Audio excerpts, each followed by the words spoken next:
Bien.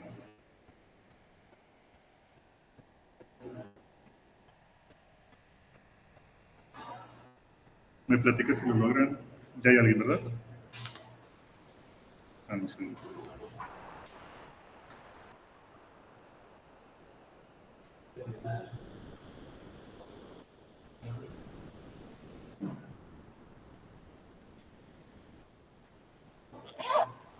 Bien. Gracias, Adrián. Ok. Entonces, la semana pasada tengo entendido que ya vieron PCR, ¿verdad? Punto final. ¿Qué se acuerdan de lo que se llama punto final? De lo que vieron.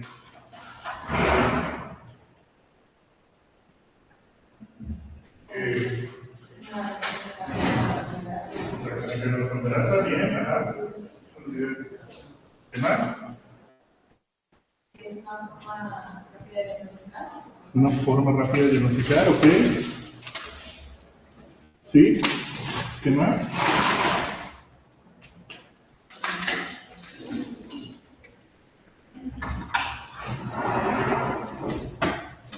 ¿Cómo es el proceso? ¿Se acuerdan?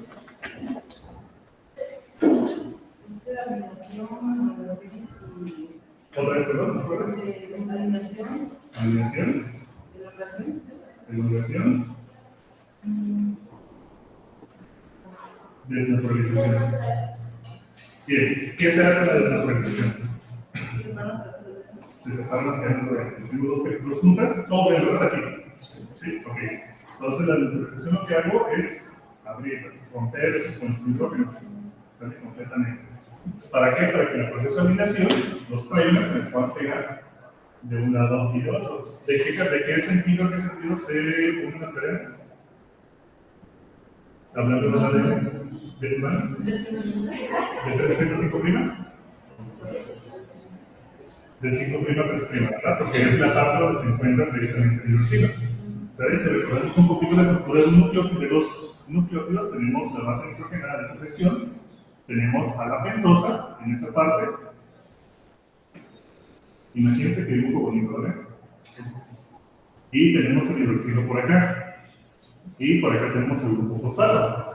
A la que sale el grupo fosfato le llamamos 5' recordando, ¿por qué? Porque es el carbono número 5. Si contamos los carbonos de la ribosa, 1, 2, 3, 4 y 5 por acá, tenemos a los 5 carbonos ahí. Y por la parte donde está el OH, tenemos el 3' porque es el carbono 3. Entonces las cadenas de un en sentido hacia abajo, ¿de acuerdo? Se van a ir pegando del siguiente nucleótido en ese fosfato, en ese hidroxilo, perdón, luego el siguiente en el siguiente hidroxilo y así consecutivamente. De 5' a 3'. Por lo tanto, la direccionalidad de nosotros donde estamos pegando los primers es muy importante. Bien, y el proceso final, ya después del alineamiento, pues es que termina la elongación precisamente comenzando haciendo funcionar a la polimerasa. ¿A qué temperatura funciona mejor la polimerasa? 72 grados aproximadamente. ¿Sale? ¿Por qué es posible que esa polimerasa funcione a esa temperatura? Ajá, porque es de un extremófilo, el cual puede soportar altas temperaturas. Nosotros podemos someter esta enzima, inclusive hasta 100 grados centígrados, y esta no es desnaturalizar. ¿Qué significa desnaturalizar una proteína? ¿Se acuerdan? ¿Vale? Que pierde su estructura y su funcionalidad. Bien. Entonces, a perder su estructura y funcionalidad, pues ya no nos va a hacer ningún efecto. Entonces, una proteína que nos pueda aguantar temperaturas tan altas, pues simplemente no se va a desnaturalizar y puede continuar con su procesamiento sin ninguna afección. Bien. Ok, tenemos esos tres pasos: desnaturalización, alineamiento y elongación. ¿Están de acuerdo que todo eso está en un tubito? Un tubito con pequeña cantidad en donde todo se ve transparente. ¿Cómo sabemos si verdaderamente esto amplificó o si estamos detectando si estamos diagnosticando algo? Hasta el final, ¿qué hay al final? ¿O qué tendríamos que hacer al final? Cuantificar el... ¿Cómo lo cuantificas el fin objetivo? ¿Cómo se imagina que lo veamos? Entramos al mundo de las hipótesis. A ver, saquen su científico interno, su investigador interno y invéntense opciones. ¿Cómo la ven? De nuevo, tenemos, al final de cuentas, nuestra PCR en el que nuestro tubo, pues tenemos, tenemos un líquido transparente ahí. Nosotros metimos todos los ingredientes, ¿vale? En esta parte. De nuevo, ¿cuáles son los ingredientes para una PCR? Primers, ajá. Nucleótidos. ¿Perdón? Magnesio, ajá. Buffer, ajá. ¿Qué más? La enzima. ¿Qué más? Más fuerte, no se escucha. La cadena molde. Porque sin esa cadena molde, pues nosotros no vamos a saber o no vamos a aplicar nada, ¿verdad? Entonces, todo esto lo vamos a combinar aquí en ese tubito. Todos y cada uno de estos reactivos son transparentes a simple vista. Entonces, ¿cómo saber si verdaderamente nuestros primers se pegaron en una cadena molde para amplificar la cadena en la región que nosotros queríamos? Obviamente, como dijo su compañero Adrián, podemos cuantificar. ¿Por qué? Porque si iniciamos una cantidad y el objetivo de esta PCR es replicar el material genético, pues entonces nosotros podemos tener buena cantidad. Pero recuerden que agregamos primer. ¿Qué es un primer?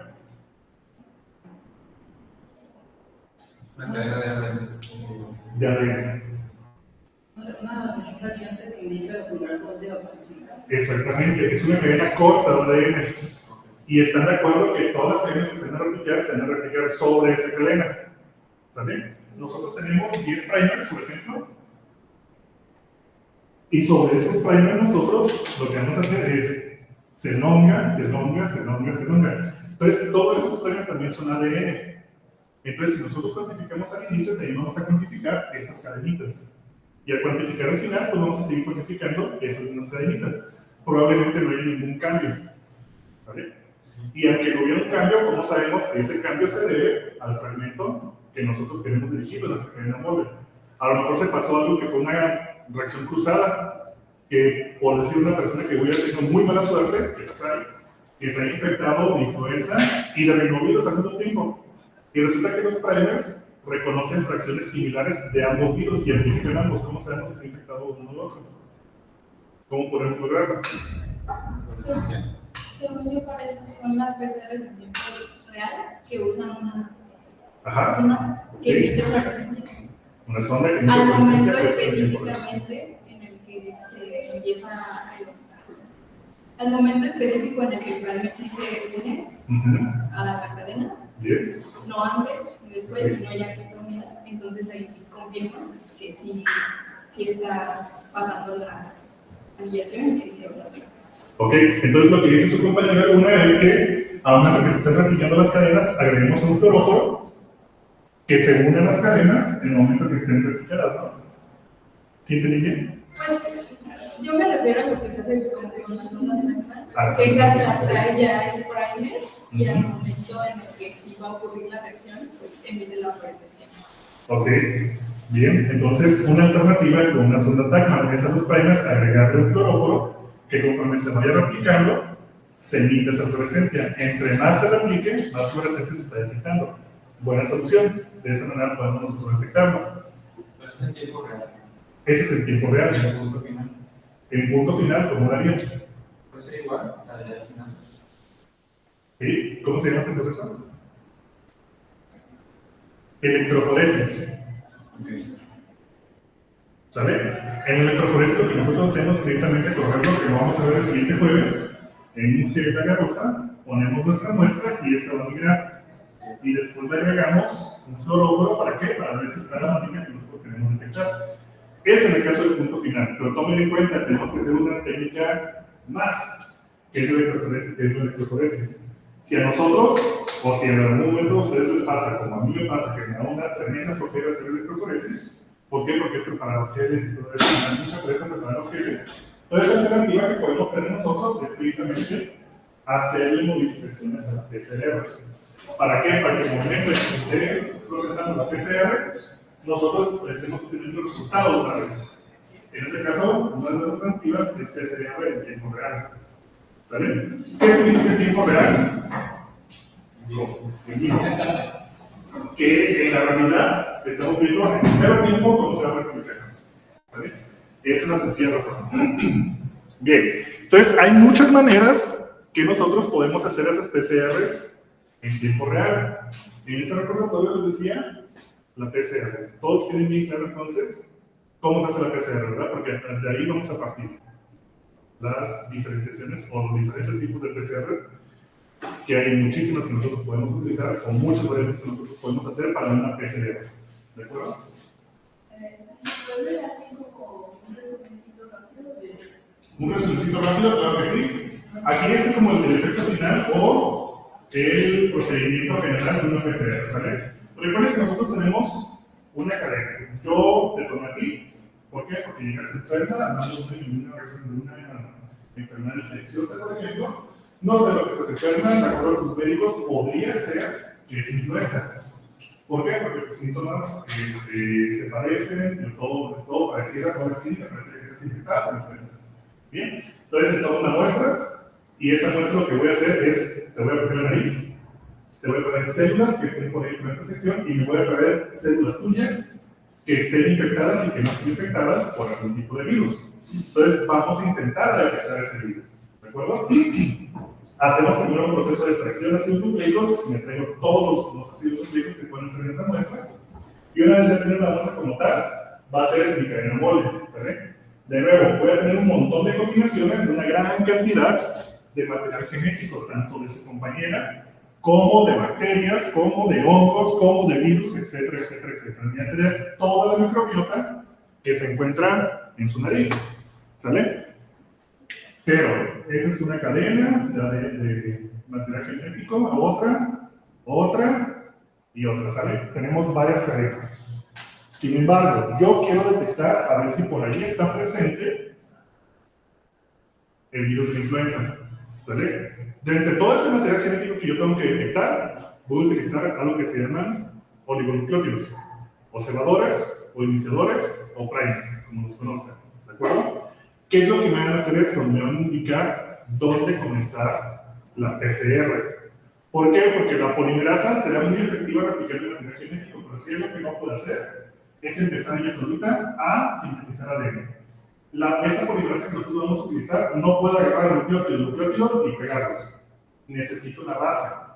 ¿Por qué? Cuando lleven genética, imagino, o a lo mejor biología molecular, deben haber visto que la polimerasa parece una mano. Las polimerasas de cualquier especie existente en el planeta. Parece una mano y tiene un pulgar, ¿sale? Entonces, ese pulgar va a capturar las cadenas y sobre esas cadenas va a empezar a replicar y pegar las cadenas, ¿de acuerdo? Pero, si nosotros agarramos un nucleótido y un nucleótido, nuestra cadena mole va a tomar, y si no hay un primer, esa no va a poder tomarla, por lo tanto la cadena se va a estar moviendo y va a ser imposible empezar a pegar primer, empezar a pegar nucleótidos. Por eso necesita un iniciador, porque ¿qué es lo que hace el iniciador? Le va a dar una base para comenzar. Y la polimerasa ya puede comenzar a pegar nucleótido tras nucleótido. ¿Bien? Ese es uno de los efectos que emanan, una de las ventajas que emanan sobre los oligonucleótidos. La segunda es la especificidad.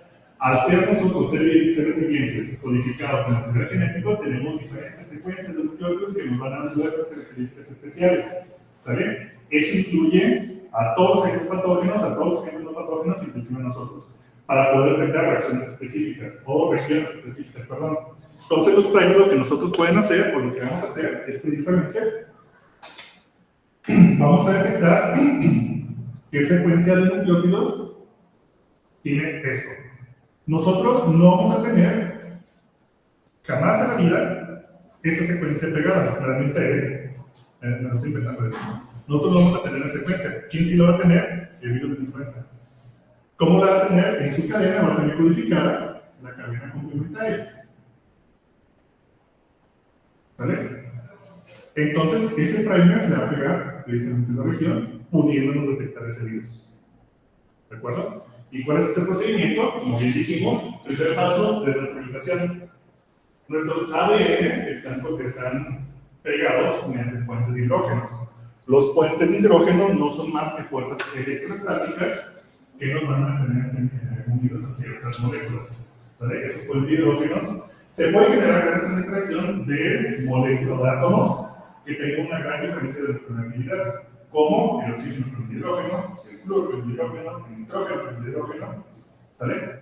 Entonces, si tenemos la presencia de esos átomos, nos puede generar hidrógeno. En el caso del ADN, tenemos nitrógenos y tenemos oxígenos unidos a hidrógenos, por lo cual pueden formar puentes de hidrógeno. ¿De acuerdo? Esos puentes de hidrógeno se pueden romper con temperatura elevada, ¿sale? Entonces, para que nosotros podamos romper todos esos puentes de hidrógeno, tenemos que elevar la temperatura a más de 90 grados, para asegurarnos que todos se van a romper, todos esos puentes de hidrógeno. Ese es el proceso de neutralización, romper esos puentes de hidrógeno. Una vez separado, le damos acceso a los primers para que se puedan pegar, ¿vale? Pero recuerden que estamos a más de 90 grados centígrados. ¿Cómo es que vamos a agregar primers? Si se supone que agregamos temperatura para que no se formaran puentes de hidrógeno, pues la bajamos. ¿A cuánto la bajamos? A un mínimo de entre 40 y 60 grados centígrados, dependiendo de la calidad del primer. ¿Para qué? Para que eso se pegue más rápido que toda la cadena de hidrógeno. ¿Sale? Al bajar la temperatura de esa manera, nosotros aseguramos que primero se peguen los primers antes que los frenes. Entonces, ya tenemos el segundo paso, que es el alineamiento. Se va a pegar tanto la cadena 5 a 3 como la cadena 3 a 5, pero en el otro extremo. ¿De acuerdo? Si esa cadena es 5', 3', entonces el primer se pega aquí para que empiece la replicación de 5' a 3', como ves. Y de esta parte tenemos 3' a 5'. Nuestros primeros se pegan aquí para que comience la amplificación de 5' a 3'. Bien así, ¿verdad? Eso se dice forward y reverse. Exacto, exactamente. Ese es cuando ya se dice el forward y el reverse. ¿Vale? Y el tercer paso, pues, es la elongación. En el que ya la polimerasa, a una temperatura entre 70 y 75 grados centígrados, que es su temperatura ideal para funcionar, comienza su proceso de replicar esa cadena.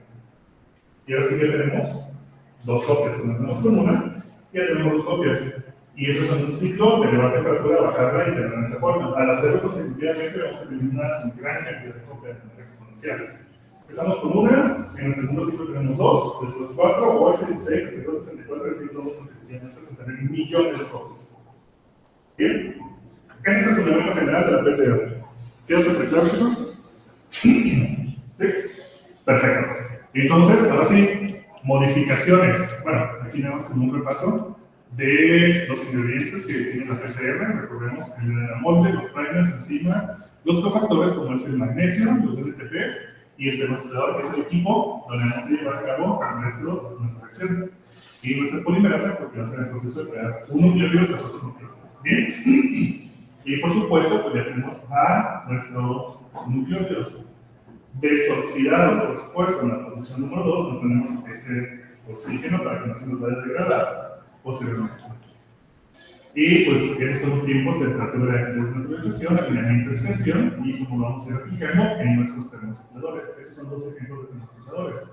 Se le llaman US5 y ese se llama CTX. Esos son equipos de PCR en tiempo real, pero podemos tener una gran cantidad. No todos los equipos de termocicladores son en tiempo real, hay unos que no tienen ese detector o esa camarita para detectar fluorescencia. Entonces simplemente nos hacen PCR de tiempo real. Por supuesto, son mucho más baratos, pero no tan caros como estas. Bien. Ok, tipos y variaciones de la PCR. Ahora sí. Hay un punto que me gustaría recordar con ustedes y es algo que se llama el dogma central de la biología molecular. ¿Qué es eso? ¿Quién me dice qué es eso?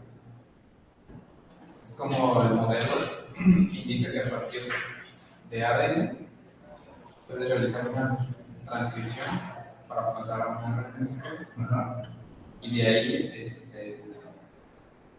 convertir la proteína en traducción. ¿Correcto? Aunque ya hay más Variaciones. caminos. Exactamente.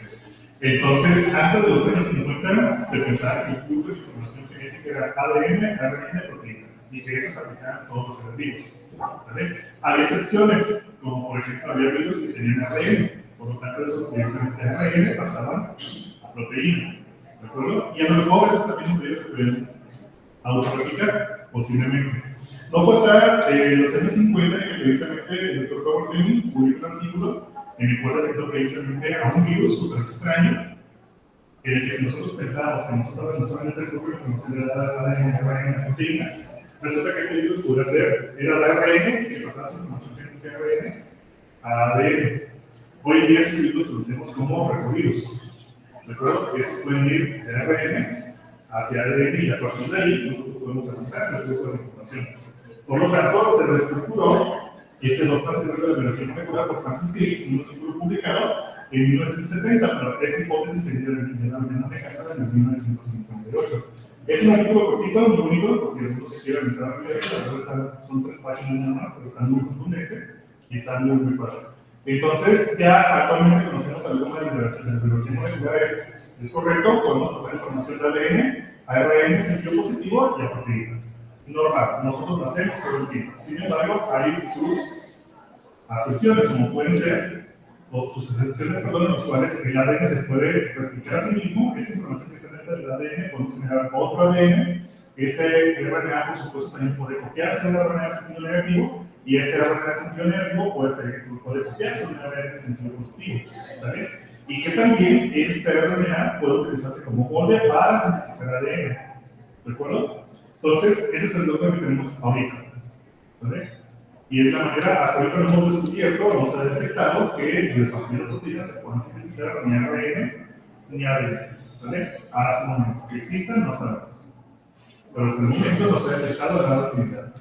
Y así es lo que tenemos. Eso es importante porque con base en esto es que nosotros vamos a hacer todas las variaciones de la PCR. ¿Ok? Comenzando con una que nosotros llamamos PCR de retrotranscripción. ¿De acuerdo? O retro-PCR. ¿Qué se imaginan que voy a hacer esta retro-PCR? Pues amplificar un retrovirus. Pues. Bueno, no necesariamente, ¿sabes? A partir de una red, primero convertirlo a ADN, ¿Correcto? para ahí empezar a amplificar. Exactamente. Así es sencillo. A partir de una molécula de ARN, nosotros vamos a copiar ADN. Y a partir de ese ADN que nosotros tenemos, poder hacer nuestras amplificaciones o nuestras direcciones que queramos realizar. ¿Por qué es necesario hacer esto? ¿Qué diferencia principal, que lo comentamos el lunes pasado, hay entre una molécula de ADN y ARN? La más importante de todas. Que le da su nombre. Que le da el nombre. Ah, bueno. La ribosa, pues, está sin el OH. El OH, exactamente. En esa ribosa, nosotros tenemos un OH, en el caso del ADN. Y por eso, recordando, por eso desoxi. En el caso del ARN, tenemos un segundo OH. Recordemos un poquito nada más química. El oxígeno es ultra mega electronegativo. Va a buscar electrones por todos lados y va a buscar también romper moléculas en todo momento, incluyendo esos oxígenos que están aquí. Por lo tanto, al tener ese oxígeno ahí, hace la molécula de ARN muy inestable. Lo cual, al ser inestable, se puede autocatalizar y romperse solito. ¿Vale? Si nosotros tenemos nuestro ARN que puede estar compactado un poquito de esta forma, el OH que se encuentra aquí puede entrar en esta parte y partir la molécula en dos. Y se puede seguir degradando y se puede ir consumiendo a sí mismo. Y por lo tanto, nosotros hicimos muy bien nuestro proceso de extracción de ARN, pero a las 2 horas ya no tenemos nada porque el ARN está por debajo. ¿Ok? Entonces, lo que tenemos que hacer es precisamente una PCR de retrotranscripción, en la cual nosotros partimos de un ARN y sintetizamos un ADN. ¿Cómo hacemos que a partir de este ARN podemos sintetizar un ADN? Que tenemos que modificarle a esa cadena, qué diferencia tiene que haber entre esa y esa nueva que se va sintetizando que se vuelve acá. ¿Qué diferencia tienen estos nucleótidos a diferencia de los nucleótidos que ya están? Aparte, Pues, que son el OH. Esos nuevos nucleótidos que vamos agregando son desoxinucleótidos trifosfatados. Entonces, por supuesto que nosotros podemos hacer una PCR para copiar de ARN a ARN. Lo único que tenemos que hacer es simplemente agregar nucleótidos que tengan ese nucleótido. Pero para hacerlo ADN, tenemos que agregarle desoxinucleótidos. Entonces, ya cuando hacemos un proceso de copiar la cadena, este ARN por sí solito se puede degradar. Pero ya toda la información genética ya está codificada en esas nuevas cadenas nacientes. Muchísimo más estables y muchísimo más fácil de almacenar. ¿De acuerdo? Y de esa manera nosotros podemos hacer un montón de procesos.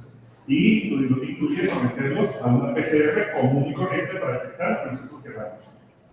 Eso es lo que se hace, por ejemplo, con la detección de ARN mensajeros en nosotros o detección de virus de naturaleza de tipo ARN, en los cuales primero sintetizamos nuestro ADN y a partir de ese ADN sintetizado, nosotros le podemos detectar si se encuentra o no se encuentra. Obviamente, si el virus no se encuentra presente, pues esta reacción enseguida se automarcamos porque no hay un molde del cuerpo activo. ¿Quieres ahí, chicos? ¿Dudas? ¿No? ¿Ninguna? ¿Seguros? Ok.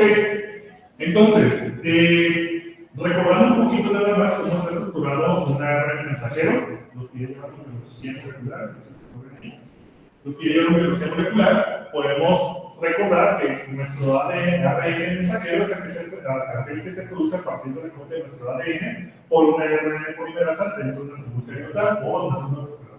Bien. Y tiene ciertas características, la cual es la cadena una codificada para la información genética. Tiene dos características principales. Esto que se llama capuchón, que es una 7-metilguanosina, o sea que tiene un grupo metilo en el carbono 7 de la monosina, y tiene algo que se llama cadena poliadenilada al final. ¿De acuerdo? Que eso le va a dar estabilidad, resistencia y permanencia para que se siga produciendo la proteína en el cual quiera descodificar en el ARN mensajero. Bien, esa característica es súper importante, porque imaginemos, de pronto, sale un virus nuevo, ¿vale? Completamente nuevo, nadie lo conoce. En el caso de esta pandemia que acaba de pasar, es algo 2. Se sabe que es un coronavirus. Los coronavirus son de tipo ARN, los cuales van a tener esa misma estructura. Pero ustedes no conocen que hay codificado aquí. ¿Podrían generar un primer para detectar ese virus? Si no conocen la secuencia. Utilizando o valiéndome de su capacidad como investigadores, ¿qué es lo que hay? Sabiendo que tiene esas estructuras en la materia genética del virus. ¿Qué se les podría hacer? Sáquese argumentos indígenas. ¿Qué hay? Para resolver ese problema. Invéntense, lo que sea, lo que les venga a la cabeza. Podría ser secuenciable, pero no conozco la secuencia. pero puedes empezar con una cosa de seguridad.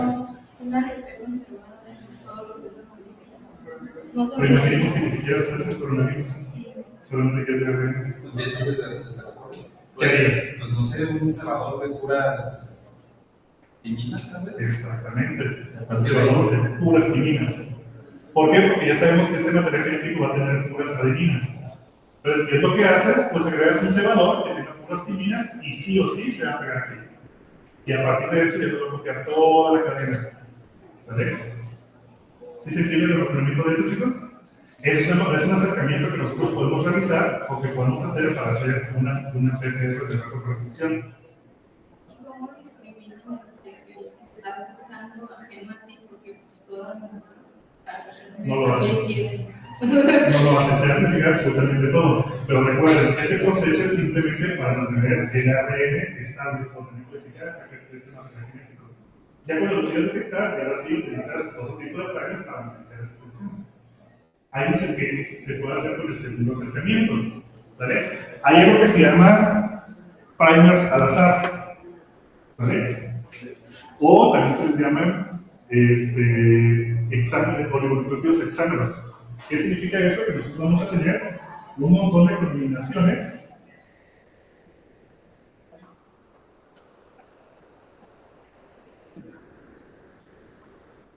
así, nos damos 6 nucleótidos, oligos chiquitos, pero de un montón de combinaciones. ¿Vale? En algún punto, uno de estos va a coincidir con algunas regiones por allá, o de varias regiones. Entonces, de esa manera nosotros podemos amplificar ese material genético. ¿Sale? Ese es el segundo acercamiento. Y para saber cuál se amplificó, le pones uno más ese. Y lo más con que se amplifique lo mantengas estable. Ese es el objetivo. Es uno de esos. Uno de Y esos. ya va descartando. Ajá. Exactamente. Y ya sobre esto, ya sí lo puedes secuenciar posteriormente para conocer la secuencia. Y ya conociendo la secuencia, ya ahora sí puedes hacer el tercer acercamiento, que es, ya conociendo la secuencia completa de este ARN mensajero o de este genoma viral, nosotros podemos sintetizar los oligos para que se creen en región que nosotros queremos para identificar el hecho. ¿Vale? ¿Sí quedan claros los acercamientos, chicos? Acercamiento 1, primer politest. Segundo acercamiento, exámenes al azar. Tercer acercamiento, ya los pedimos específico, pero solamente en el caso de que ya conozcamos la acercación. ¿Sale? Muy bueno, no lo mismo. Politest, o libros de politest. Y cuando haces, por ejemplo, el primer acercamiento o el segundo. Ok, en el caso del primer acercamiento se utilizan mucho no tanto para detección vial, sino que se utiliza bastante cuando estamos intentando hacer un proceso que nosotros llamamos perfil de expresión de ARNs, en el cual imaginemos que están de acuerdo que, por ejemplo, la cantidad de proteínas que nosotros vamos a producir está muy relacionada con la cantidad de ARN mensajero que tenemos de esa proteína. Por ejemplo, si nosotros queremos producir mucha exocinasa, por decir, entonces para producir mucha exocinasa se tiene que copiar bastantes RNA mensajeros de ese gen, ¿sale? Porque a partir de ese RNA mensajero, perdón, es que se van a producir todas las proteínas. Entonces, entre más RNA mensajero, más proteína pueden tener.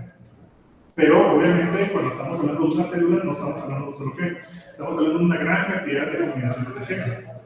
Entonces, en los perfiles de expresión, yo tengo un método experimental en el cual tengo un cultivo celular, por decirlo de una forma, y le agrego, no sé, glucosa a esa célula. Entonces, esa célula va a reaccionar al estímulo de la gran cantidad de glucosas, como expresando muchos RNA mensajeros que me van a ayudar a metabolismo de esa glucosa. Entonces, se van a producir una gran variedad de proteínas. ¿Cómo yo puedo saber qué proteínas están expresando? De acuerdo con esos RNAs. Pero ¿cómo puedo saber qué RNAs están expresando? Pues necesito amplificar y secuenciar todos esos ARNs. O necesito hacer un ensayo que se llama microarreglos, en el cual simplemente a todos, como yo sé que todos van a sacar de una cadena de poliA, entonces la tiento nucleotidos de poliA para que se amplifique absolutamente todos los RNAs que se encuentran ahí, y con análisis informáticos posteriores nosotros ya podemos saber qué proteína está sobreexpresada, qué proteína se apagó, cuáles no cambiaron su conformación, y hacer un perfil general de toda la célula o de cómo se está comportando todo el metabolismo de la célula con el simple estímulo de agregarle glucosa. ¿Sale? Ese tipo de acercamientos se hacen con el primer método de las cadenas de proteína. O también, no conocemos al virus, pero sabemos que es RNA, también para detectar y secuenciar lo podemos hacer de esa forma. El de random hexámeros es cuando no sabemos nada del plano. El se agrega cuando no sabemos nada de lo que queremos detectar. Y el tercero es cuando simplemente queremos confirmar cierto tipo de información, queremos encontrar cierto tipo de mutaciones, queremos amplificar ciertas secuencias, etc. ¿El segundo para qué? Cuando no conocemos nada. Ajá, que es el de los oligonucleótidos al azar. Ajá. Y el primero sí sabemos un poquito y... Sabemos simplemente que es RN. Ajá, es lo único que sabemos. Fuera de eso no conocemos nada. ¿Dudas hasta aquí, chicos? ¿Todo claro? Perfecto. Hay una modificación que inclusive yo le puedo hacer este PCR de recepción. Solamente vamos a centrarse en el primer tipo de PCR, de recepción. Puedo hacer nuestra PCR de recepción en un solo paso o en dos pasos. ¿Vale? ¿Qué significa eso? En un primer paso es simplemente hacer esto. Tengo nuestro material genético molde, ARN, le pongo los nucleótidos, los desoxinucleótidos y sintetizo mi cadena de ARN. ¿Vale? Y después, ya una vez que se ha producido, a ese producto le aplico una PCR. Entonces tengo que hacer dos PCRs independientes. Puedo hacer tanto la retranscripción como la PCR en un solo paso. ¿Cómo lo voy a hacer? La característica que yo tengo aquí es que tengo esta enzima para la PCR de retranscripción, que es una enzima que se llama retrotranscriptasa. ¿Y qué es lo que me hace? Pues precisamente copiar la RNA. Pero están de acuerdo que esa enzima no va a funcionar para la PCR. Porque la polimerasa, por ejemplo, es copiar de ADN a ADN. Y esa copia de ARN a ADN. Entonces, ¿qué tengo que hacer? Porque es lo que yo hago en el laboratorio, agregarle a las enzimas al principio. Pero resulta que la DNA polimerasa tiene una característica y es que tiene pegado un anticuerpo. ¿Vale? Al tener pegado ese anticuerpo se genera una inhibición que se llama inhibición de tipo alostérica. ¿Alguien recuerda qué son las inhibiciones alostéricas? En este caso, pues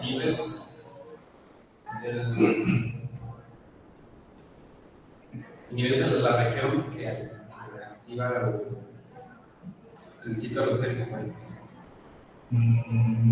para pues, inhibir la función de la enzima. O sea, se inhibe la función de la enzima, pero ¿cómo lo haces? Pues ¿Por competencia? La bacteria es la que más a la vez, sí. ¿Por qué no es por competencia? Porque Pero no es el mismo sitio. no se pega en el sitio Aquí. del catalizador. Ajá. Pero en otra parte y afecta su función de otro lado. Exactamente. Ejemplo sencillo, tenemos encima de esa forma, aquí está mi activo, ¿vale? Yo voy a capturar eso de esta manera. Pero si yo le pego algo, por ejemplo, en una región distinta como en esto, voy a provocar que mi mano se cierre. Por lo tanto, estoy cerrando el sitio activo, estoy inhibiendo la enzima de manera alostérica, no directamente en el sitio activo, sino en otra región distinta a la proteína. ¿Vale? Entonces se llama inhibición alostérica. Voy a hacer algo similar con esa polimerasa que agrega el anticuerpo. Se le agrega el anticuerpo y le inhibo. ¿Vale? Entonces, mi PCR de retrotranscripción, la única que va a funcionar es la transcriptasa o la RNA polimerasa reversa, ¿vale? En la cual va a tomar el ARN como molde y va a sintetizar ADN, ¿vale? A una temperatura ideal de 42 grados centígrados. Esa es la temperatura que funciona la retrotranscriptasa, la que utilizamos en el laboratorio. Bien, ahora sí, cuando nosotros queramos hacer la PCR como tal, de una vez que sin tener que cambiar el cubito ni nada, y en ese mismo cubito donde ya combiné todo, sin tener que sacar el termociclador, lo que voy a hacer es elevarlo a 45 grados centígrados. La RNA polimerasa no soporta esas temperaturas, por lo tanto, se desnaturaliza. ¿Quién sí soporta esa temperatura? La RNA polimerasa. ¿Vale? ¿Y quién más no soporta una temperatura de 95 grados centígrados? El anticuerpo que está pegado a la RNA polimerasa. Por lo tanto, al tener una temperatura de 95 grados, desnaturaliza la RNA polimerasa y despego ese anticuerpo de la RNA polimerasa. Dejarlo libre ya para funcionar. Y entonces, ya así, entra directamente al procesamiento del PCR. Y ya puedo hacer todo el procedimiento de desnaturalización, alineamiento, detección, etc. ¿Queda claro, chicos? ¿Sí? ¿No hay dudas? ¿Seguros? ¿No? Tiene sus ventajas y desventajas ambos pasos. Ventaja número 1 de hacerlo en 2 pasos. La ventaja es que voy a tener mucho cDNA en caso de que yo quiera repetir la reacción. Sintetizo de ARN a ADN. ¿Vale? Tengo mi ADN en un tubo, entonces a partir de aquí con una pequeña muestra para hacer una PCR. ¿Vale? Y puedo hacerla varias veces. Desventaja, que al hacer primera PCR y segunda PCR se me pueda contaminar o degradar. ¿Qué es la ventaja que me daría la PCR en un paso? Como no cambio de tubo ni hago ninguna modificación, se me hace todo el proceso, pero solo la puedo hacer una vez. ¿Por qué? Porque la ADN que se produce inmediatamente entra en el proceso de síntesis o de la PCR, con lo cual ya no puedo volver a utilizar ese cDNA. Y esa es la gran ventaja que me da. Entonces, dependiendo de qué acercamiento ustedes quieran dar, es la PCR que ustedes pueden utilizar. ¿Hecho? ¿Cómo se llama la inhibición que utilizan Alostérica. Inhibición alostérica. ¿Dudas técnicos? ¿No? ¿Todo bien? ¿Todo claro? Perfecto. Ok, segunda PCR. Segundo tipo de PCR. Existe algo que se llama PCR anidada. Viendo la imagen, ¿qué creen que haga esta PCR?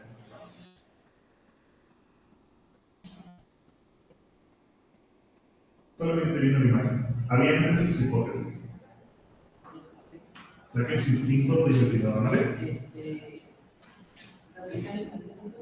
Practican diferentes sitios a la vez, ¿sí? ¿Correcto?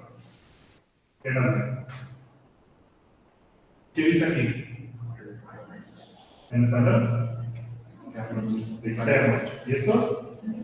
Internos. ¿Cómo se separará como diferentes partes de la cadena de ejercicio? No las voy a quitar, ok. Siempre he dado caso que nosotros ponemos una casa, pero si no lo estamos agregando en la casa, No te veo como. amplifica diferentes partes, sí. Se ve como. Les voy a poner una segunda imagen.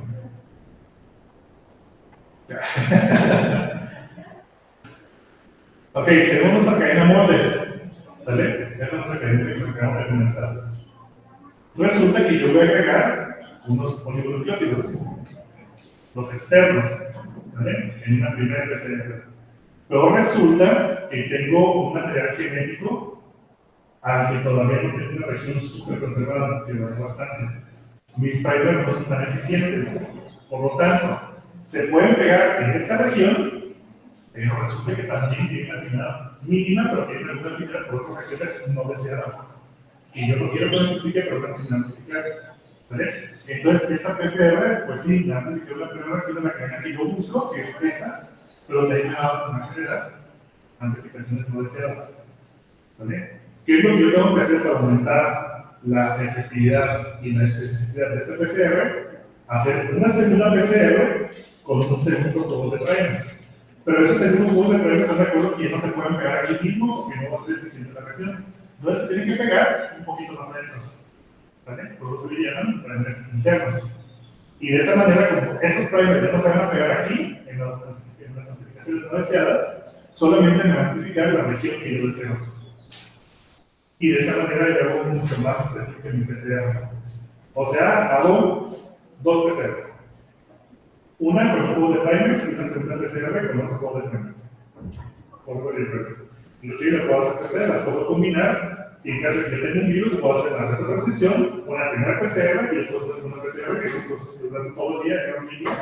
Era lo que hacía, por ejemplo, yo en mi proyecto de doctorado, que hacía eso con los virus y estaba estudiando. Entonces, comenzaba a las 7 de la mañana y terminaba como hasta las 8 de la noche. Para de todo el proceso, porque era PCR muy larga, 3 horas y media cada una. Más aparte de electroforesis. Ahora entiendo por qué hablo de electroforesis. Nomás, no entendí bien por qué estos segundos primers no se llaman específicos a las regiones. ¿Y lo específicos? O sea, sí. Ese sí podría, pero por ejemplo, nosotros lo que estamos haciendo es amplificar una región de aproximadamente, no sé, a lo mejor la primera PCR se va a pegar unos primers o se va a pegar unas regiones aquí que me va a generar una cadena de aproximadamente 300 pares de bases. ¿Sale? Esa es la primera región. Después utilizo esta cadena como molde para que se peguen mis segundos primers, ¿vale? En una región más pequeñita y me va a amplificar una cadena de 170 pares de bases. Entonces, al tener un fragmento tan chiquito, es muchísimo menos probable que estos segundos nucleótidos se peguen a regiones inespecíficas. ¿Vale? Reduces como la probabilidad de que se puedan pegar a otras regiones. Porque partirse de una ADN es súper grande, tal vez por una ADN de un tamaño de, no sé, 300.000 pares de bases. O 30.000 pares de bases, probablemente. Y aplicas probablemente 300. Entonces, reduces la posibilidad de que se une en una región que no necesitas. Aparte de que como tú ya en una primera instancia ya delimitas el espacio donde quieres que se amplifique, pues ya es mucho menos probable que los segundos se te unen en regiones que no quieres en ese fragmento pequeño. ¿Vale? ¿Queda claro, chicos? ¿Para todos? ¿Segurísimos? ¿Vale? No, pues era anidada. Anidada.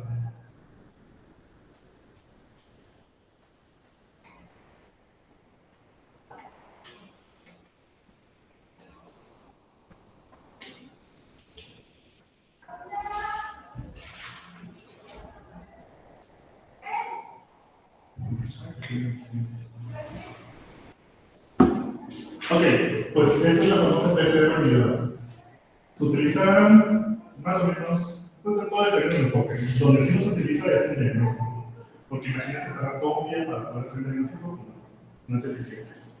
¿Vale? Se utiliza más en los procesos de investigación y depende del enfoque que nosotros queramos dar y que queramos ser muy específicos. ¿Vale? ¿Dudas hasta aquí, chicos? ¿Ninguna? De verdad, todo está quedando claro. Si les salen, me salen ahorita, ¿me contestan todo bien? Sí. ¿100? ¿Sí? ¿Claro? Pues,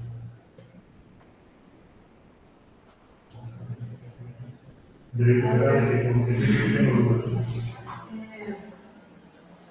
Primero, como que se quita la región que no queremos. ¿En cuál? ¿En la primera reacción o en la segunda? En la primera.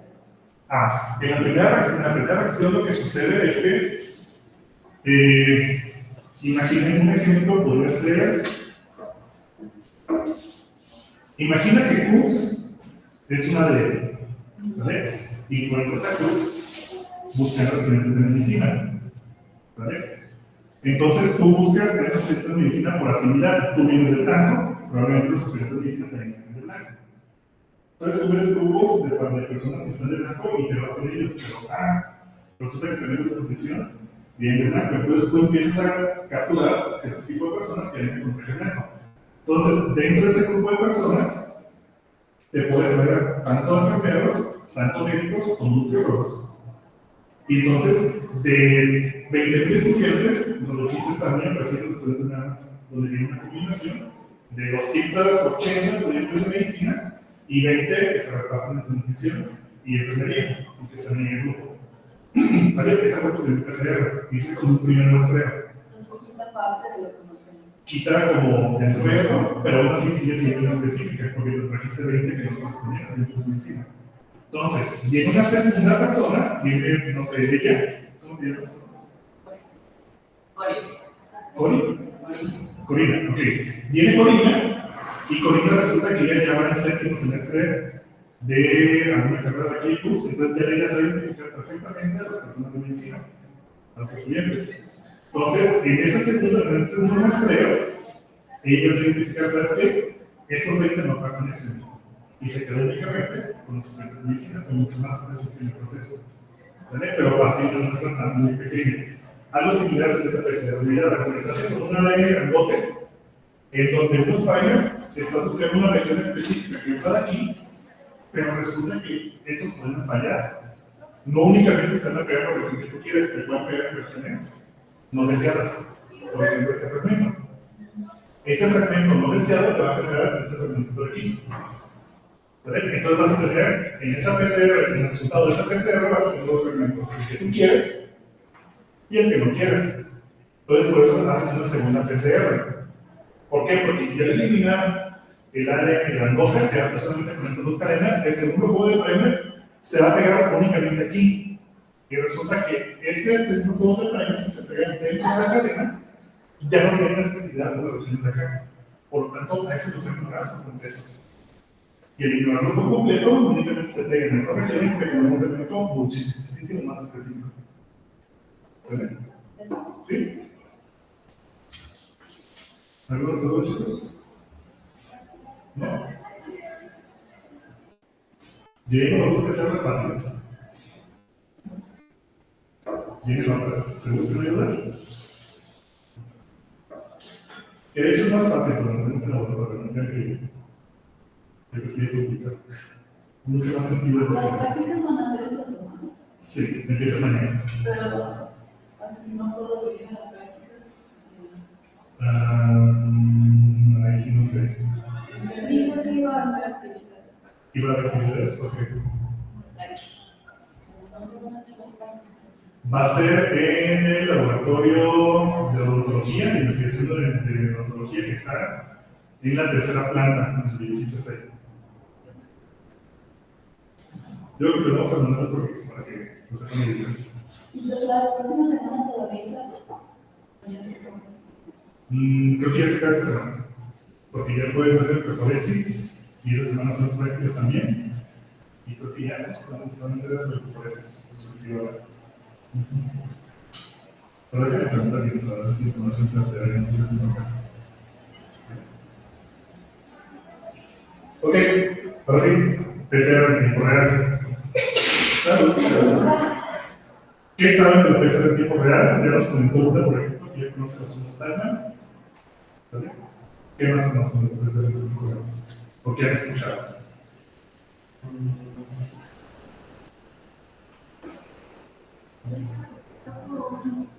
Pues estas sí son más para diagnóstico, ¿no?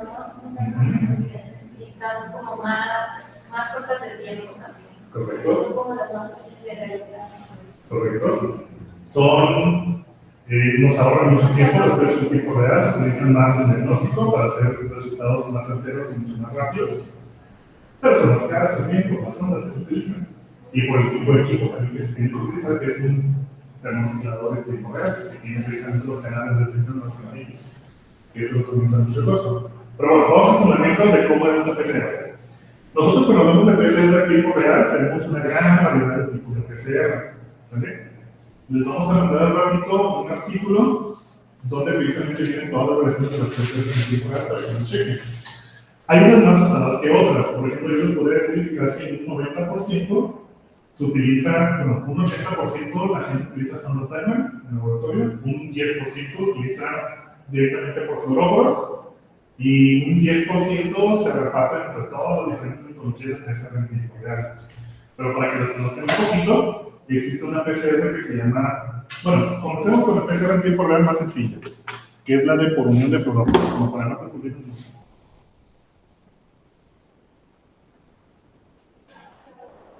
Esta PCR en tiempo real no tiene ninguna diferencia con las PCRs regulares. Vamos a seguir teniendo los tres mismos pasos: desnaturalización, alineamiento y extensión.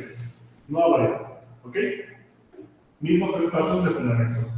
¿Qué diferencia hay entre esta? Tenemos el de desnaturalización, que la vamos a separar, alineamiento y el de elongación. ¿Vale? Lo vamos a generar de la cadena que queremos copiar. Resulta que nosotros, cuando veíamos al principio de la clase que queríamos precisamente ver el resultado, ¿cuántas de esas moléculas que teníamos? ¿Se acuerdan que les dije que teníamos que someter a electroforesis para separar las bandas de acuerdo a su tamaño? Pero ¿cómo la detectábamos? La detectábamos gracias a un fluoróforo intercalante. Este fluoróforo intercalante lo que hace es que se pega entre las cadenas del ADN que nosotros estamos generando y emite una fluorescencia que no se une. ¿Vale? Y eso lo podemos hacer en electroforesis. Ya que tenemos nuestro gel, le agregamos el fluoróforo, lo vemos en luz ultravioleta y vamos a ver cuántos fluoróforos está detectando. Si no hay fluoróforo, quiere decir que no hubo material genético amplificado. Si hay fluoróforo y es muy intenso, quiere decir que muchos de estos se intercalaron en muchas cadenas de ADN. Por lo tanto, tenemos mucha cantidad de ADN. ¿Vale? Mismo fundamento. ¿De acuerdo? Es directamente, la fluorescencia es directamente proporcional a la cantidad de ADN que nosotros tenemos. Resulta que en una PCR en tiempo real, para no tener que hacer esa electroforesis posterior, lo que hacemos es que en ese mismo tubito, que nosotros agregamos todos los componentes de la PCR, la enzima, los nucleótidos, los cadenas, le agregamos también el fluoróforo. ¿Vale? Se agrega en el tubito. Entonces, conforme nosotros vamos haciendo los ciclos de la PCR, de la transición, alineamiento y extensión, esos fluoróforos se van a ir pegando en el material genético que se va generando. En el primer ciclo se generan esos dos, y posiblemente esos fluoróforos se pegan en esas dos cadenas. Segundo ciclo se generan 4. Y esos fluoróforos se pegan en esos 4. Y así consecutivamente, entre más cadenas de ADN, más fluoróforos se pegan. Entre más fluorescencia se peguen, más fluorescencia se emite y más intensa es la coloración. Esa fluorescencia puede ser detectada por un equipo. ¿De acuerdo? Y entonces, de nuevo, directamente proporcional a la cantidad de ADN. Concentración de ADN directamente proporcional a la fluorescencia que se emite. Más ADN, más fluorescencia. Menos ADN, menos fluorescencia. ¿De acuerdo? Ese es el procedimiento más sencillo que se hace. Ese tipo de PCR en tiempo real se sigue utilizando. Se utiliza más que nada para hacer un procedimiento que se llama curvas MER. Ese tipo de curvas MER, pues es ver qué tan eficientes o para detectar qué tantas mutaciones puede tener en la cadena que nosotros queremos detectar. ¿Vale? ¿Por qué? Porque si aquí tengo una GC, pero en una mutación tengo una TA, entonces el tiempo que va a tardar en unirse esa cadena va a ser menor. ¿Vale? Que se forma ese puente de hidrógeno. Al ser menor, el fluoróforo se repite mucho más rápido y a menos temperatura. y de esa manera puedo detectar mutaciones. ¿De acuerdo? Todavía se está utilizando. Menos, pero se está utilizando. Este tipo de técnica está más o menos en el 10% que digo que se utilizan en los PCRs. El segundo tipo de técnicas es el de sondas Tagman, es el más utilizado. Sondas Tagman se escribe, ¿vale? Sondas Tagman. ¿Qué se hace en este procedimiento de sondas Tagman? Resulta que no solamente a este proceso le agrego un fluoróforo, sino que ese fluoróforo está pegado a un primer. ¿Sale? En uno de los extremos de esa primer está pegado ese fluoróforo. Y en el otro extremo está pegada una molécula que nosotros llamamos quencher o apagador. ¿Vale? Resulta que al estar cerca o al estar los dos pegados en este primer, este apagador lo que hace es absorber toda la fluorescencia que ese fluoróforo puede emitir y lo apaga. ¿Vale? Es como cuando tienen ese amigo envidioso al lado de ustedes que no los deja brillar y cuando se deshacen de ese amigo tóxico y ustedes pueden hacer todas sus notas y brillan. Algo similar. ¿Vale? El mismo fundamento. ¿Ok? Pero esto lo utilizamos como un tercer oligonucleótido. ¿Cómo es eso? Recuerden de la PCR que tenemos una temperatura de alineamiento, ¿verdad? En esa temperatura de alineamiento se van a pegar nuestro primer aquí y nuestro primer acá, los regulares.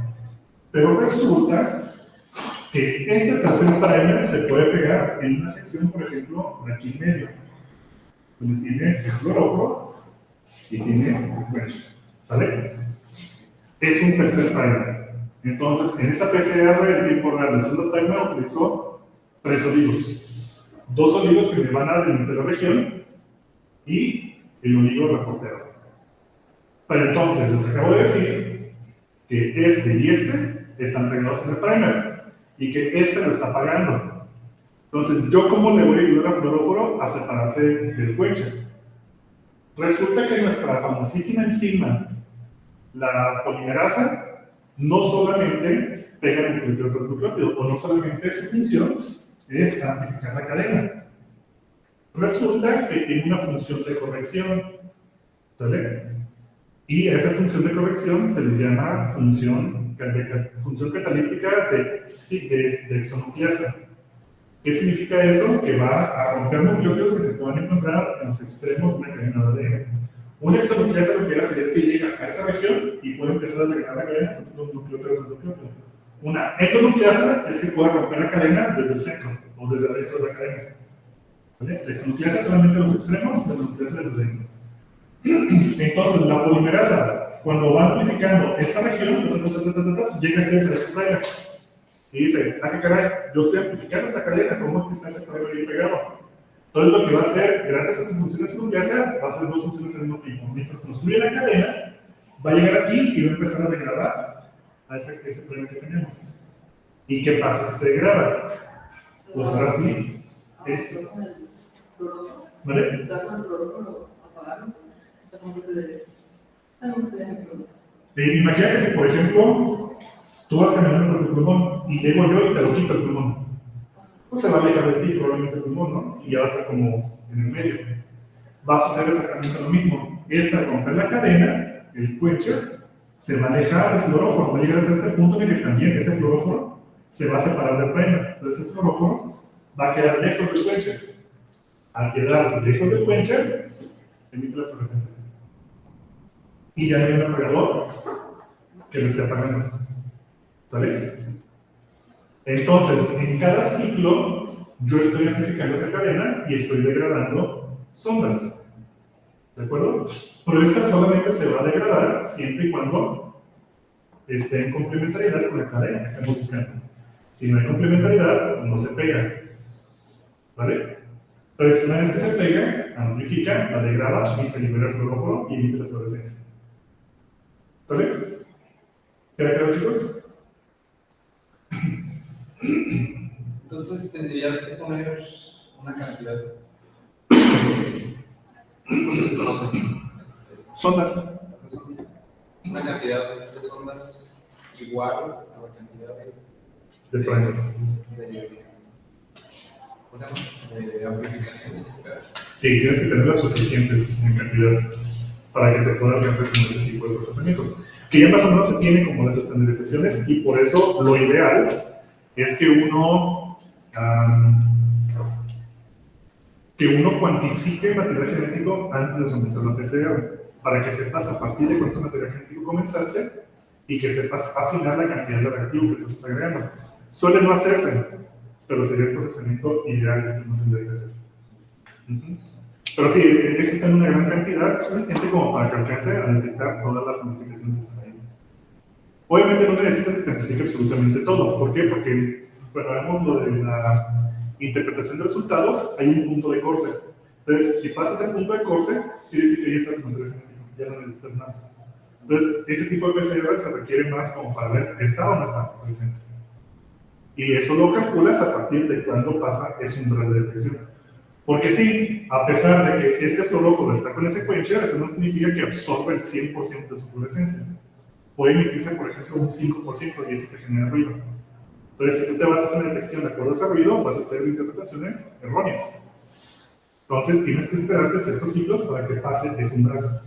Imaginemos si lo vemos en una gráfica, ¿vale? La fluorescencia se está manteniendo como aquí, ¿no?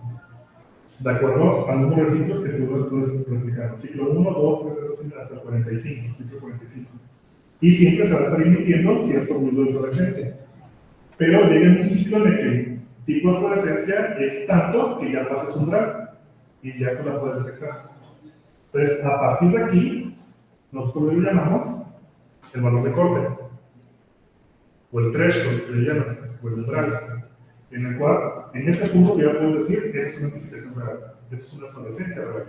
Todo el resto que está acá era puro ruido. ¿Vale? Esas eran las personas que utilizaban para el COVID, ¿no? Que como hasta que valor de frontera para decir si la corren. Exactamente, idéntico. Y obviamente esto es directamente proporcional a la cantidad de material genético que haya. Por ejemplo, si les doy una idea, necesitamos que haya 1000 copias para que llegue a ese punto de corte. ¿Quién va a llegar más rápido a este punto? ¿Una muestra de ADN que tiene una copia o una muestra de ADN que tiene 500 copias? El de 500 copias. Al de 500 copias probablemente solamente le tome un ciclo alcanzar las 1000 copias para emitir fluorescencia. Mientras que tiene una copia, le va a tomar 1 a 2 y así consecutivamente, a lo mejor unas 15 ciclos para alcanzar esto. Por lo tanto, si uno emitió fluorescencia en el ciclo 1, quiere decir que tiene una gran cantidad de material genético ahí. Si emitió la fluorescencia en el ciclo 31, quiere decir que la cantidad de material genético era más pequeña. Y necesitó más ciclos para que generaran la fluorescencia suficiente para que escaparan del ruido de fondo. ¿Está bien? ¿Queda muy claro, chicos? ¿Seguros? Ok. Entonces, esas son diversas variedades que nosotros podemos hacer de la PCR en tiempo real. Les digo, realmente, yo en todos los otros que he estado, creo que no he conocido ninguno que utilice ninguna de esas variaciones. Son bastante eficientes para metodologías muy específicas. Si quieren como más especificidad, etcétera, pero todos no son determinantes de esa especificidad. Entonces, es muy probable que sean un poquito más caras y no vale la pena, que a lo mejor un poquito más reducido. Pero existe la de el método de sorción que llaman, existe también el método de amplitud, el método de Lux, de Cyclicons, el de Angler. Está también el reportero que les acabo de explicar ahorita y el ensayo de serpiente también, que ya hace como datos de Scorpio. Como el de serpiente es un solo primer en el cual los números como se pliegan y se pliegan así mismos para que se replican, ¿no? Como para hacerlo un proceso más específico y que esa cadena no se vuelva a replicar. ¿De acuerdo? ¿Dudas aquí, chicos, de las dos principales de esa real? Ok, resulta que, bueno, es un resumen de lo que te acabo de decir de la sonda Stackman. Primer 1, primer 2, se amplifica al llegar a la sonda, se rompe y la fluorescencia se libera cuando detectamos. ¿De acuerdo? Con una manera resumida. Resulta que a esa PCR en tiempo real yo le puedo hacer Bueno, todas las PCRs puedo hacer una modificación que se llama sala múltiples. ¿Qué significa eso? Que yo puedo detectar múltiples genes al mismo tiempo en una sola PCR. ¿Qué tengo que hacer para hacer eso? Pues agregarle distintos frames. ¿Vale? Imaginemos, por ejemplo, que yo quiero detectar múltiples regiones de un ADN.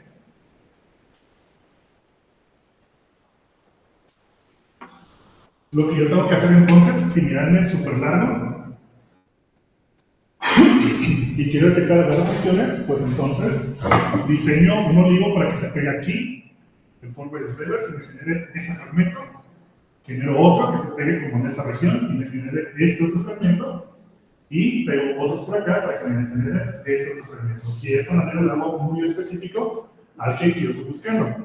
O si yo quiero detectar diversos patógenos distintos, pues entonces diseño frames diferentes para cada uno de esos agentes patógenos.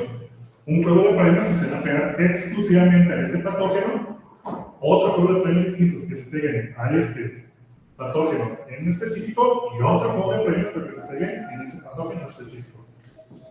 Si se encuentra ese patógeno, pues entonces solamente esos frames se van a pegar. Esos frames no se van a pegar a ninguno de estos dos porque son específicos, entonces estos dos no se detectan. Lo único que se va a identificar es este. Si de muy mala suerte la persona tiene los tres patógenos, pues entonces se van a detectar los tres. ¿Sale? Y eso se puede hacer en tiempo real. ¿Cómo? Pues agrego sondas también a cada uno de estos. Entonces, cada una de estas sondas va a tener un fluoróforo distinto. Este fluoróforo puede emitir una fluorescencia a 420 nanómetros, por ejemplo. Esa puede emitir una fluorescencia a 480 nanómetros. Y esa puede emitir una fluorescencia a 520 nanómetros. Entonces, el equipo de PCR en tiempo real tiene la capacidad para delimitar o para detectar cuál longitud de onda es la que se está emitiendo. O si se emiten las tres al mismo tiempo, puede diferenciar entre las tres para decir, ¿sabes qué? Las tres están amplificando, las tres están detectando. ¿De acuerdo? Y hay equipos que pueden hacer esto hasta como para 100 fluoróforos distintos. Obviamente son equipos súper caros, pero existen. ¿De acuerdo? ¿Dudas de chicos? ¿Quieres una versión de impresión temporal múltiples? Hasta ahorita solamente les he dicho que esta PCR sirve para presencia y ausencia, ¿verdad? Saber si está o no está. Pero resulta que puedo hacer una combinación, puedes hacer como las curvas. Ya se utiliza utilizando para la detección de COVID e influenza, en las cuales es una PCR de tiempo real múltiplex, en la cual, en este caso, por ejemplo, el amarillo detecta un gen nuestro y el rojo detecta a una influenza. Acá en este caso se detecta el SARS-CoV-2 y acá una influenza B interna. ¿Vale? Entonces, ese sería un ejemplo de cómo se vería una curva de amplificación, una PCR múltiplex en tiempo real por sondas Tandem. Utilizamos este procedimiento, tal cual. ¿Vale, chicos? Ok, entonces les he dicho que, por ejemplo, si nuestra curva va a amplificar un poquito más acá, ¿qué significa? Que había una mayor cantidad de definitiva nada más al inicio. Si amplifica más acá, menor cantidad. Pero ¿qué tanto puedo confiar de eso? A lo mejor yo hoy llegué en la mañana al laboratorio y como es fin de semana, tuve tiempo a relajarme y vengo bien descansado. Entonces, agarro una muestra, la meto a PCR y me sale que amplificó en un CT de 20. Pero para el viernes, que ya estoy harto de todas las actividades de la semana, ya estoy muy cansado, tengo mucho sueño, tengo muchas cosas en la cabeza, tengo mucho trabajo por hacer. Agarro esa misma muestra y la meto a la PCR. Y resulta que ya no hay amplificación de 28. Pasa. El efecto de la mano en una PCR es muy importante, porque entre una mano y otra puede variar un resultado. ¿Vale? Y yo no me puedo confiar en esto para decir cuánto material genético hay.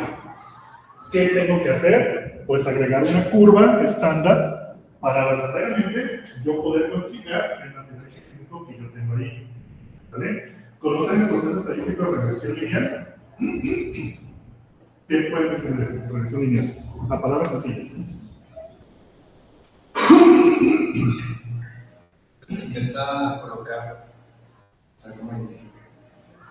Se tiene que tener para empezar un set de muestras donde conoces su corriente, su valor de concentración, ¿Correcto? para poder justamente crear una curva de calibración. ¿Correcto? Y esta curva de calibración te sirve de referencia para muestras. Ujú. Para generar, por ejemplo, una ecuación, se puede, y también extrapolar curvas si es necesario. Exacto. Buena definición. Esas curvas estándar están muy relacionadas con la regresión lineal, o sea, no nos aprovechamos de la regresión lineal para hacer ese tipo de pensamiento. Un ejemplo sencillo que yo les puedo dar es altura y peso en una persona.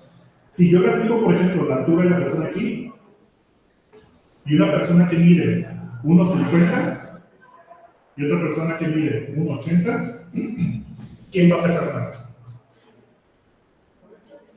La de 1,80, ¿verdad? Podemos decir que una persona de 1,80 va a pesar aproximadamente 90 kilos. Y la persona de 1,50, unos 65 kilos, digamos. ¿Vale? Que va a ser más o menos como esa sección. Si yo hago puntos intermedios, por ejemplo aquí 1,70, uno esperaría que el valor de peso de una persona de 1,70 esté más o menos a mitad, ¿no? ¿Vale? Si yo trazara una línea, entonces la línea quedaría así. Hay una regresión, hay una relación directa entre la altura y el peso de una persona. A mayor altura, mayor peso. ¿Vale? Obviamente no es igual que si yo aumento el peso, la estatura no va a aumentar. ¿Vale? Aquí solamente hablando como que el factor influyente es la altura sobre el peso. ¿Qué pasa entre dos variables que no tienen relación? Si yo grafico dos variables que no tienen relación, por ejemplo, altura y otro valor cualitativo y temperatura corporal, por decir.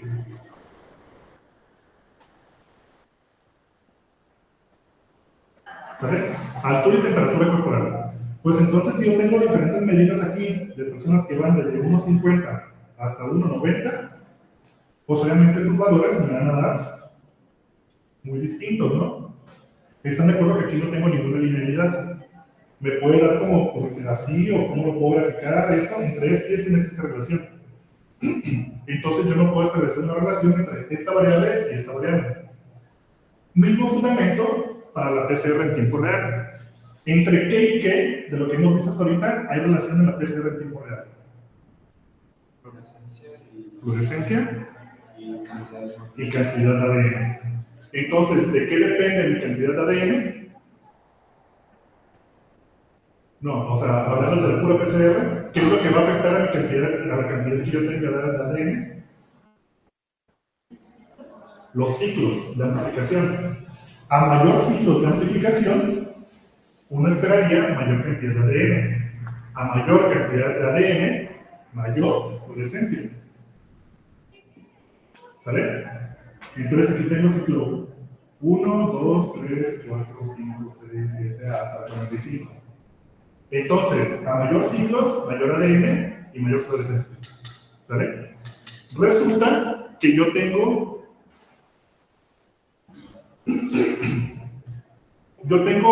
5 muestras. ¿Sale?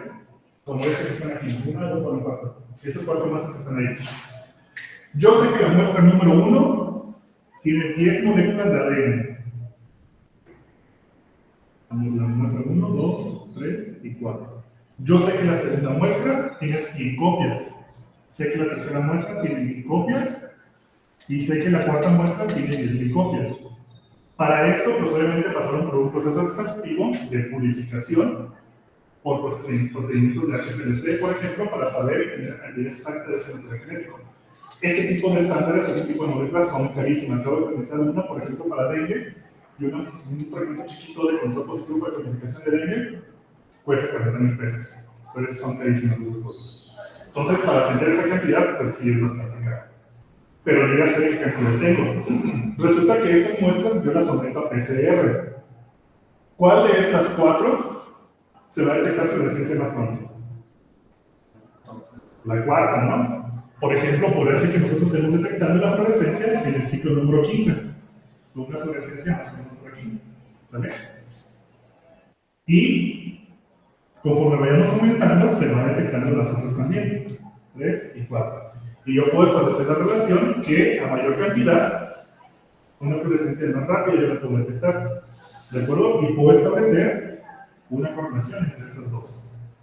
Y utilizo la famosísima fórmula de la regresión lineal de y es igual a mx más b, ¿sale? En donde x va a ser precisamente mi muestra problema. Yo ya tengo esta estandarización de mi curva estándar. Ahora yo voy a agregar mi propia muestra, ¿vale? Resulta que la muestra de 10.000 amplificó en el ciclo de 15.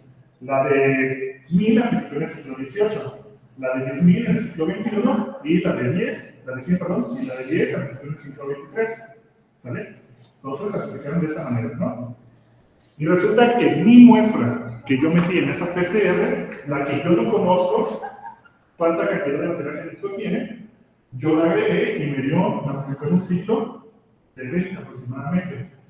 Entonces yo podría decir que mi material genético tiene una cantidad de entre 10 y 100 copias, ¿verdad? Más o menos, por simple relación, porque practico entre esos dos. ¿Cuántas exactamente tiene? Pues para utilizando la fórmula.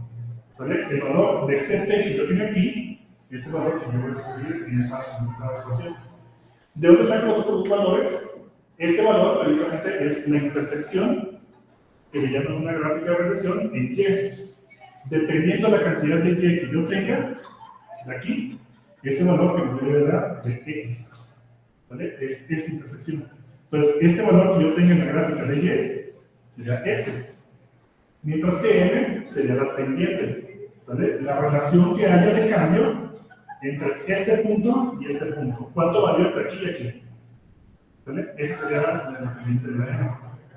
¿De acuerdo? Yo no tengo estos valores, pues aquí están, por ejemplo, eso es lo que nosotros llamamos de slope, o lo que llamamos homologización de Y. ¿De dónde saco el slope? Pues precisamente de la relación que yo voy a obtener en este punto.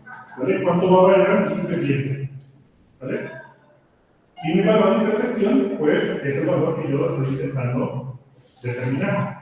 Simplemente sustituyo la fórmula y me da el valor de X. ¿Cuánto material genético yo tengo en mi muestra? Aquí, por ejemplo, les puse una que yo hice de PCR. Si no me recuerdo, de VIH, que hice aquí en el de VIH, es una muestra de procedimiento de la real, en el cual yo tengo una intersección de 39, una de 1933, y mi ciclo de CT, en este caso la Y, fue de 31-28. En nuestros problemas, en los que yo no conocía la cantidad de material genético.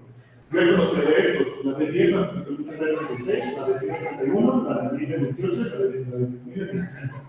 ¿Conoces la de círculo estándar? ¿Sale? Y ya simplemente dije, pues sabes qué, mi muestra número 1 tuvo una UCT de 31. Sustituí la fórmula y me dio un resultado de 147 de cantidad de material genético. ¿Vale? Mientras que el M2, en el ciclo 28, le dio 199 de cantidad de material genético. ¿Vale?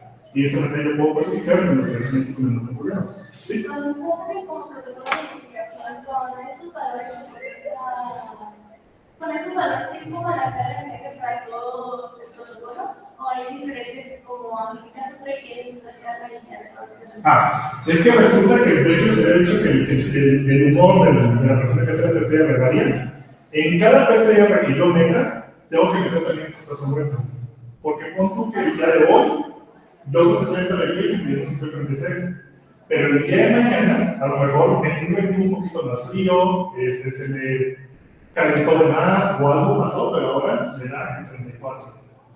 Entonces tengo que meter las cuatro muestras junto con las muestras que yo quiero verificar para que todos estén sometidas al mismo procedimiento exacto que yo quiero cuantificar. ¿Por qué? Porque si yo intento cuantificar la muestra de una curva estándar que hice hace un mes, ya no es válido. Lo puedes hacer matemáticamente, pero la validez se te cae sin muchísimo. ¿Vale? No es correcto hacerlo, porque pueden variar muchas cosas. Desde la caducidad de la muestra, desde la temperatura, desde la sostenibilidad, desde que a lo mejor lo hice el día de hoy yo, el día de mañana no está bien, y hice ya mucho, A lo mejor en el procedimiento estuve practicando bastante, me distraje, le puse menos cantidad de reactivo, o sin querer le subí la nuez y me llegó un poquito de nuez. Hay un montón de cosas que te pueden variar. Por eso todos tienen que estar como en el mismo punto de procesamiento. ¿Vale? ¿Dudas, chicos? ¿Todo bien? ¿Lo hicimos? Ok. Y esa manera de nuevo yo puedo planificarnos de manera que después se utiliza mucho. En la clínica se utiliza, por ejemplo, para llevar un control de la cantidad o de la carga viral de VIH o de hepatitis C que pueda tener un paciente o hepatitis B. ¿Por qué? Porque resulta que esos tres virus tienen como particularidad que utilizan más o menos los mismos medicamentos. ¿Cómo se llaman los medicamentos? ¿De qué? Los medicamentos que utilizan para hepatitis B, C y VIH en general. Pues, análogos Análogos rápidos. Ajá. Entonces, los virus suelen adaptarse a ese medicamento. Entonces, cuando lo detectan, mutan y evaden ese tratamiento. Entonces, si por ejemplo un paciente que tiene una infección por VIH, le das el tratamiento, su carga viral disminuye, pero a los 6 meses vuelve a aumentar esa carga viral. Quiere decir que el paciente ya se hizo resistente a ese tratamiento, por lo tanto hay que cambiar ese medicamento por otro al que todavía no se resiste. Y así está consecutivamente en ese paciente y le dan un monitoreo. Y esos pacientes constantemente se les tiene que estar haciendo cuantificación en sangre periférica de la cantidad de virus que está teniendo. ¿De acuerdo? Y es la manera como el mecanismo que se utiliza. Ya en la investigación se utiliza para un montón de otras cosas, como para ver eficiencia de un fármaco que se puede estar tratando, eficiencia con una condición que nosotros estamos agregando, etcétera, etcétera, etcétera. ¿Sabe? Hay otro tipo de cuantificaciones que también se pueden hacer a tiempo real, una que se llama relativa, en la cual yo no estoy necesariamente haciendo una curva de estandarización o una curva estándar, sino lo que estoy haciendo es compararla con relación a otro gen. ¿Sale? ¿Cómo lo voy a hacer eso? Resulta que todos en el mundo, todas las personas que yo conozco en la vida, ahorita no he conocido ninguna que no lo tenga, todos tenemos un gen que se llama RNasa P. Todos lo tenemos en todos los tejidos de todo nuestro cuerpo. Todo lo expresamos y todo lo vamos a tener. Y esta no se modifica, no importa lo que nosotros le pongamos. A menos que le pongamos un fármaco que directamente lo afecta, este no se modifica por ninguna condición externa que nosotros le agreguemos. ¿Sabe? Entonces, resulta que si yo tengo un cultivo celular en el cual le agrego, no sé, algún componente, algún fármaco, cualquiera, ¿sale? Que me va a afectar la expresión de una enzima distinta, por decir, no sé, un citocromo. Me va a afectar la cantidad de citocromo que yo voy a tener.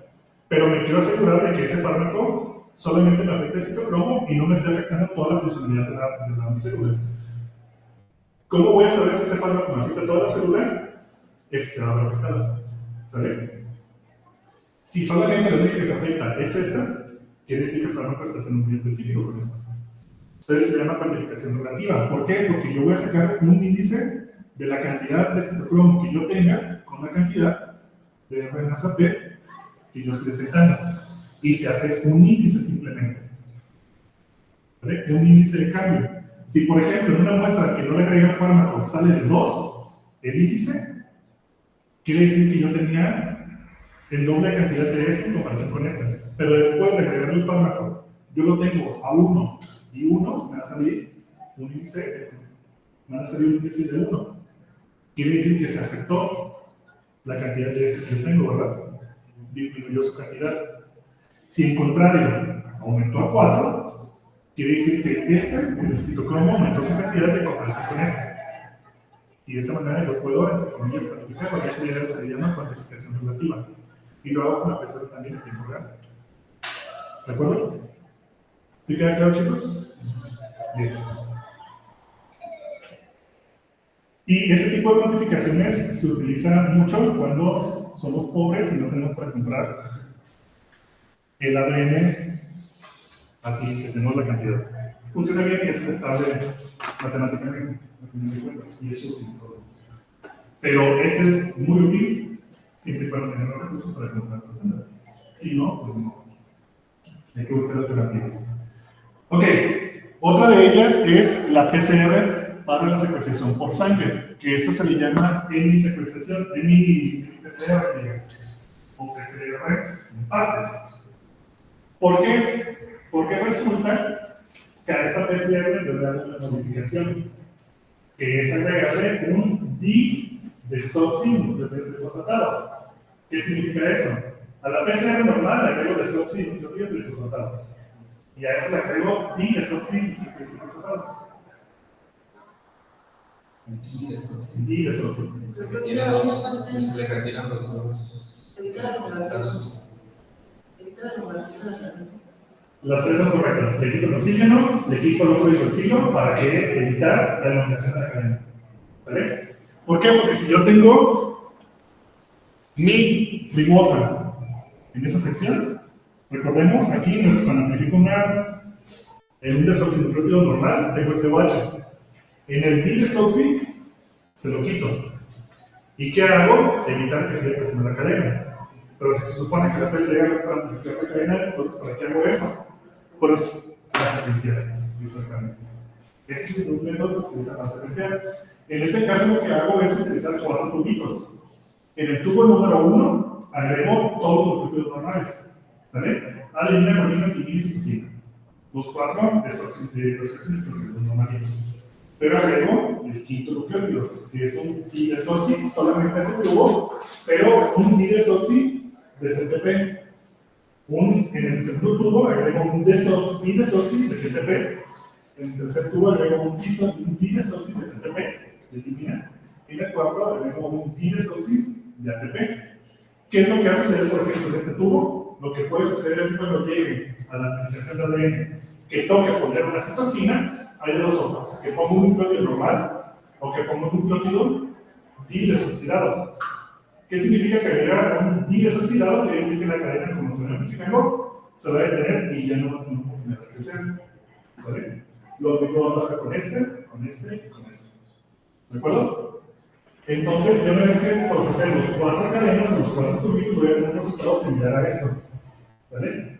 En el que si yo comencé con una timina, en el tubo donde yo tengo la adenina, como este, por ejemplo, se va a generar ese fragmento. Este, por ejemplo, es un ejemplo de solamente sacar este tubito, ¿sale? Entonces voy a tener un fragmento donde se va a agregar una timina y se agrega una adenina disociada. Por lo tanto, se va a detener la cadena. Pero si resulta que no recoge, si se agregó una adenina normal, la cadena puede seguir creciendo hasta que se tope con otra adenina, donde se puede agregar una adenina que no tenga ese y se detenga la cadena. Y así consecutivamente. Noten cómo se generan fragmentos de diferentes tamaños. Todos estos fragmentos yo los voy a correr en un gel de electroforesis. Entonces, estas bandas o estos fragmentos se van a separar de acuerdo a su tamaño. Las que están hasta el frente son las más pequeñas, las que están hasta arriba son las más grandes. Por lo tanto, al ser estas pequeñitas, las que están hasta el frente va a ser, por ejemplo, una de estas. Y al tener 4 tubos, yo voy a pegar el tubo de adenina, el tubo de timina, el tubo de vancina y el tubo de citosina, con sus diferentes fragmentos. Por lo tanto, al correr este gen, yo puedo saber la secuencia que yo voy a tener en mi cadena. Por ejemplo, aquí tengo una banda. Quiere decir que en ese nucleótido, ¿qué es? Si ya no creció la cadena, es la timina. Después, la segunda cadena más grande, la que le sigue, es esta, ¿no? En tamaño. Por lo tanto, el siguiente nucleótido es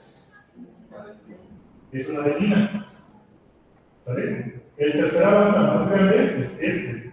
Por lo que quiere decir que el tercer nucleótido es citosina, y así nos damos instructivamente. ¿Vale? Entre todos los datos. Y de esa manera yo puedo conocer la secuencia de material genético que estoy utilizando. Por ahí tengo una foto, se las envío todavía, ¿se acuerdan? Sí. Déjenles paso una fotito de un experimento real de un doctor de aquí de Fuchs.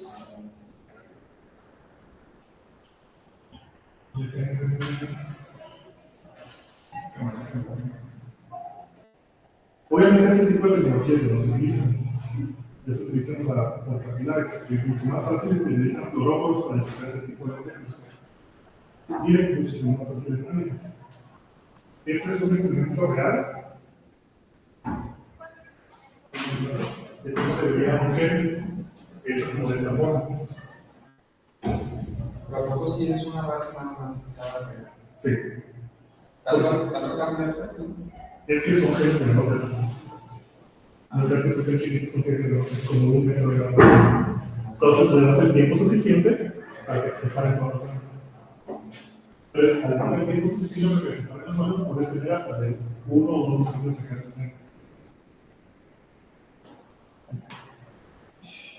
Ahorita ya se hace por capilar todo esto. Es el mismo fundamento de electroforesis, pero es en un tubito pequeñito, con poros bien chiquitos, en el cual a cada uno de esos fragmentos se le agrega un fluorófono.